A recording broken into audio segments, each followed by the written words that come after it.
প্রত্যেকটা মাছেরই কিছু না কিছু উপকারিতা আছেই।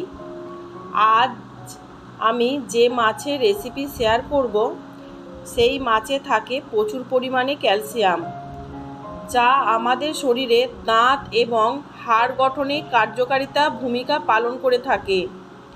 এছাড়াও হৃদরোগের ঝুঁকি কমায়।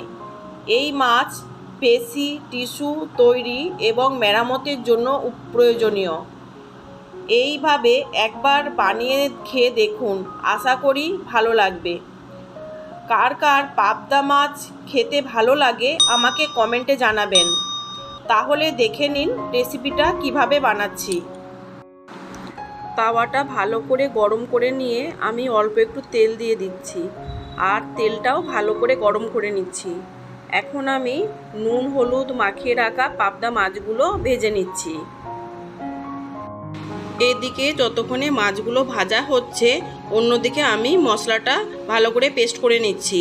আমি এখানে 2 চামচ সাদা সর্ষে আর 2 চামচ কালো সর্ষে আগে থেকে ভিজিয়ে রেখে দিয়েছিলাম, আর এখন আমি 2-4টে লঙ্কা দিয়ে ভালো করে পেস্ট করে নিচ্ছি। আমার এদিকে মাছগুলো এক পিঠ ভাজা হয়ে গেছে, উল্টে দিয়েও আমি অপর পিঠটাও ভালোভাবে ভেজে নিচ্ছি। আমার মাছগুলো 2 পিঠ ভাজা হয়ে গেছে, মাছগুলো আমি তুলে নিচ্ছি।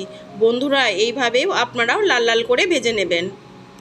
এখন আমি ওই তেলেতেই 1/2 চামচ কালো জিরে ফোড়ন দিয়ে পেস্ট করে রাখা মশলাটা দিয়ে আর মশলা ধোয়া অল্প জল দিয়ে একটু হালকা নাড়াচাড়া করে নিচ্ছি। বেশি নাড়াচাড়া করবেন না সর্ষেটা, তাহলে তিতকুটে হয়ে যেতে পারে। আমি এখন গ্রেভির মতন অল্প জল দিয়ে 1 চামচ হলুদ গুঁড়ো আর স্বাদ মতো লবণ দিয়ে আর একটু ভালো করে নাড়াচাড়া করে নিচ্ছি। আর 2 থেকে 3 মিনিটের মতন ভালো করে আমি ফুটিয়ে নিচ্ছি। এখন আমি ভেজে রাখা মাছগুলো দিয়ে দিচ্ছি, আর মাছগুলো দিয়ে আমি আলতো করে একটু নাড়াচাড়া করে নিচ্ছি।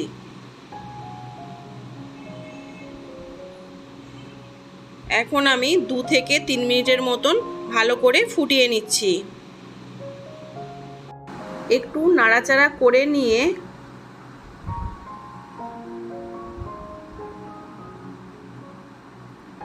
নামিয়ে ফেলুন। রেডি পাবদা মাছের ঝাল।